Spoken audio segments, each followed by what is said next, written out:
खुश रहो। ननद जी। हाँ भाभी जी। बताइए कितना दूर से आए हैं? भाभी जी आप भी जानते हैं मैं झाझरपुर से दोनों बहन आए हैं। हाँ हाँ मैं समझती हूँ, झाझरपुर से आए हैं तो अपने भैया धनिया कनेक्शन का कुशल करिए।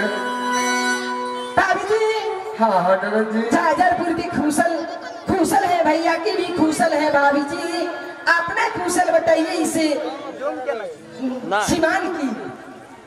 ननद जी ए जो दो बचिया हाँ या श्री राज महाराज राज महोत्सव का कुशल ही कुशल है। हाँ और हमरा भी कुशल अच्छी है। भाभी जी। हाँ हाँ ननद। मैं दोनों बहन आपसे भी मिलने हैं, लेकिन दोनों बहन चाहते हैं भैया भी से मिल सकते हैं। अच्छा अच्छा भैया जी से मिलोगे? हाँ ठीक है तो मिल लेना भैया जी से, कोई बात नहीं है। भाभी जी। हाँ हाँ ननद जी। कहाँ है भैया जी? भैया जी तो भीतर महल में सोए हैं। महल में सोए हैं? हाँ हाँ भाभी जी। हाँ ननद।